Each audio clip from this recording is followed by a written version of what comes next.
Jadi Pak Fahmi udah dapat satu Bapak.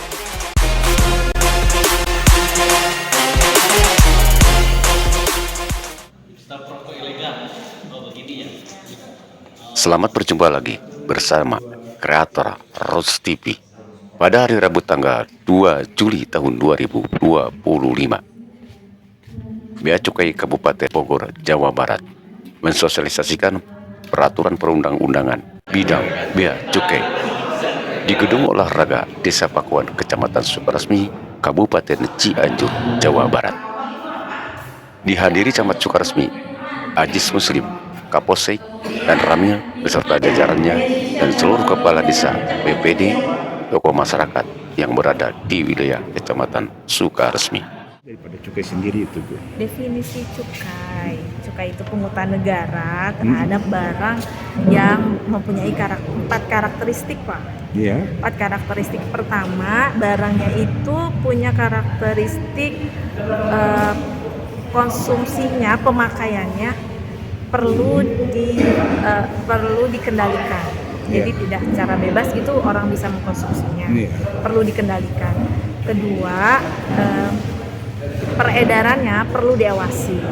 Yang ketiga, pemakaiannya bisa menimbulkan dampak negatif untuk masyarakat dan lingkungan hidup. Kemudian yang keempat, perlu dipungut pembebanan cukai, dipungut pajak demi asas keseimbangan dan keadilan untuk masyarakat. Barang-barang yang kena cukai sendiri itu jenisnya apa aja tuh, Bu? Ada 3 jenis di Indonesia. Pertama, barang termasuk etil alkohol, kemudian minuman mengandung etil alkohol, dan ketiga itu barang cukai hasil tembakau. Iya. Yang saat sekarang ini boleh katakan di daerah Cianjur sendiri peredarannya yang sangat rawan itu apa aja tuh? Kalau di Cianjur peredaran sebenarnya setiap daerah punya titik rawannya tertentu ya, Pak ya.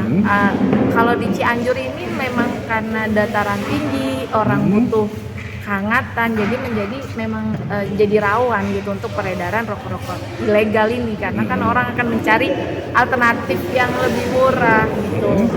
Dan biasanya rokok tanpa berpita cukai ini memang, atau rokok ilegal ini memang dijual dengan harga yang lebih murah kan. Iya. Gitu, itu berapa persen, Bu, kalau dipresentasikan peredaran rokok ilegal di kita Cianjur? harus lihat dulu, kalau datanya mungkin bisa konfirmasi ke Pak Satpol ya. Iya. Yang Sebetulnya peredaran sendiri itu Kalau- dampak negatifnya apa aja sih, Bu? Dampak negatifnya pertama buat kesehatan ya, Pak. Dan kedua pastinya untuk revenue kolektor dari negara, dari bea cukai sendiri tidak menjadi tidak bisa mencapai target revenue kolektornya gitu kan, karena ada kerugian negara yang harusnya masuk ke negara dari cukai itu kan akhirnya hilang. Itu berapa persen, Bu, kira-kira kerugian negara itu? Kalau kemarin aja ya, kalau persentasenya mungkin harus ditotalin dulu ya, Pak ya, ditotalkan dulu. Tapi kalau dari cukainya sendiri, nilai cukainya itu dari sebatang harga harga rokok SKM misalnya 1.000, cukainya kan 1.230 per batang. Dengan harga per batangnya itu harus lihat dulu sih, Pak ya.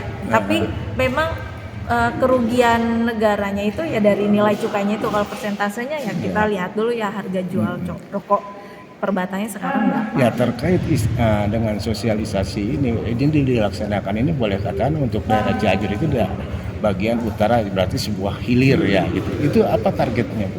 Targetnya gitu, semua masyarakat di sini paham terhadap bisa membedakan. Pertama ngerti dulu, tahu dulu gitu. Pertama tahu dulu, oh ternyata ada ya rokok legal dan ilegal.